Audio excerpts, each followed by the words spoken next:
Hey everyone, I want to help you today break a misconception that so many of us have in our parenting. And when you understand what's really going on, you're going to see a breakthrough with your parenting and your children. Samantha was sitting at the dining room table after school one day working on a craft.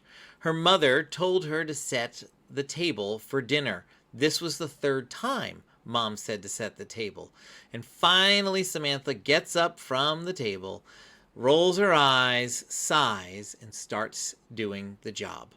By the time Samantha's done, it's 20 minutes later. It's not that big of a table, and the silverware wasn't even done correctly. Has this ever happened to you where you've told your child to do something over and over and over again and they're just not cooperating? And the question you start wondering is, did my kid just disobey? Do they need to get punished? What's going on here? So many times we think about our kids as obeying and disobeying. And these are like the two options. It's like two sides of a coin. They obey, they disobey. And that's all we're thinking about. But I want you to go back to Samantha. Which side is she on? Was she obeying? Was she disobeying? Most of us sit there and we have these situations with our kids where we don't feel comfortable saying they were really either one. Because I expect more if you're really obeying, if you're cooperating with me here in family life. But you weren't totally disobeying, like you did the job. Okay, it wasn't complete. Okay. What's going on here? What's going on here is a misconception we need to break. It's not just about obeying and disobeying. There's more to it. It's a scale here. So let's define some of our terms. First of all, obeying, or I like to call it cooperating, because a lot of people misunderstand what we mean when we say obey. So cooperating is when I follow through on what I'm told to do instantly, completely, and cheerfully. You've heard me share that with you for years. And that's when kids are doing just that. That's a definition kids can memorize even. Disobeying is when I am refusing to listen to the adults or authorities in my life at that point, and I have other desires that I'm placing over those expectations that they have on me. Samantha's in the middle of those two. She's right here. We need to have a definition here that allows us to make room for where Samantha and many of our children are too. It's called compliance. Compliance is when I'm following through on what I'm told to do, but I'm missing some element of cooperation. Maybe I'm following through on what I'm told to do, but I'm not doing it instantly. Or maybe I'm not doing it cheerfully, or maybe I'm not doing it completely. And when I don't do it completely, it's not because I don't know better, it's because I do know better and I just don't feel like doing it, right? That's what's missing here for Samantha. We need to change this because Jesus doesn't call us to just comply with him. He calls us to cooperate with him and to follow him. So how do we help our children do that? Fortunately, there's a lot of things we can do as parents to start changing things up. And the first thing is getting closer to our children and considering our timing when we're giving an instruction. Instead of shouting from across the house for our kid or shouting out the back door for our child, getting to where they are so we can lay eyes on them, so we can do a couple things. One, not shout. Two, we can notice what they're doing in that moment and consider our timing. Maybe we see our child finishing up their homework and we think to ourselves, they could take the trash out later. Okay, I just prevented a whole argument because I'm not yelling from across the house and they're yelling back that I'm trying to finish my homework and now that feels like they're disrespecting me or whatever. I got close and I'm considering the timing. Maybe they're on the last level of a video game and they're trying to beat Bowser and they've been trying all week. I might look and go, the job I have for them can wait. Maybe they're just playing their video game and it's not the last level and it's not a special moment. And I go, you know what? I want to interrupt them at that moment because I want to challenge their heart to have to stop and come and see me. We need to choose those times. We don't ask our kid, is it okay? Can I interrupt you? No, we don't usually do that. But we consider the timing. Sometimes we interrupt those things they're doing. Other times we pause and say, I can wait a few minutes to let them finish something up.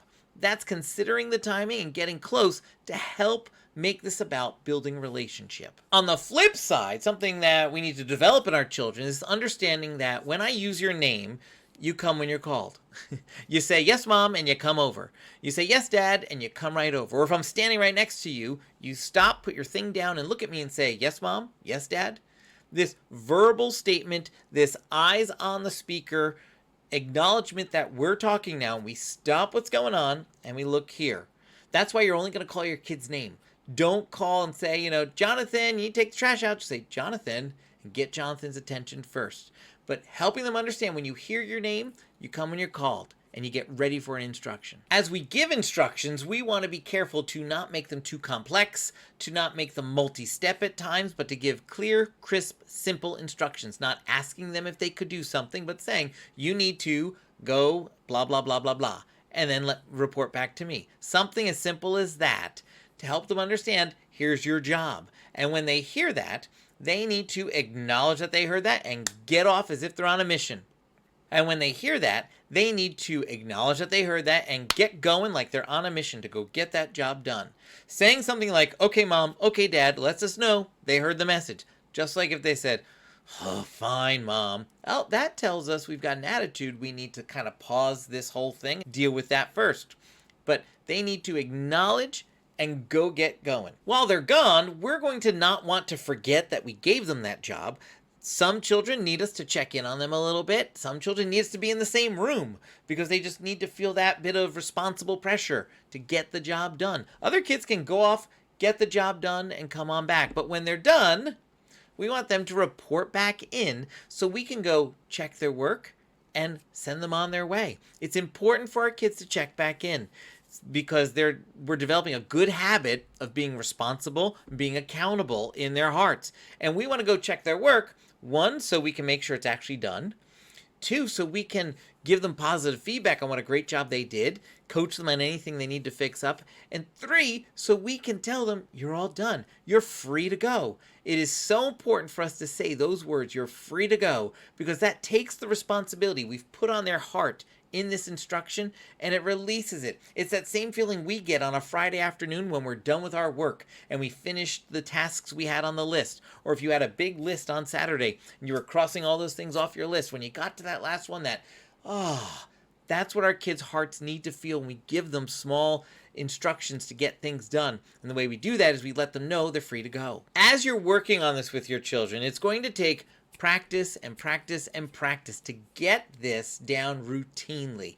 Samantha's mom did that. Samantha was not some 5-year-old. Samantha was like 10 or 12 years old when Mom was working with her, and they worked on this. And Mom told her, like, I want us to have a good, positive relationship, not shouting across the house for each other and things like that. So let's work on this together. And slowly but surely over time, Mom saw changes in how Samantha responded to instructions, and she was much better about cooperating. In fact, Mom didn't just use this with Samantha, she started using it with Samantha's siblings too, and before you know it, the momentum in family life had really changed. And if you want to see that momentum change in your family, you want to grab the resource I have down below in the description. It's a fantastic mini course that you can grab and watch and put into place so you can start seeing the same change that these families have seen.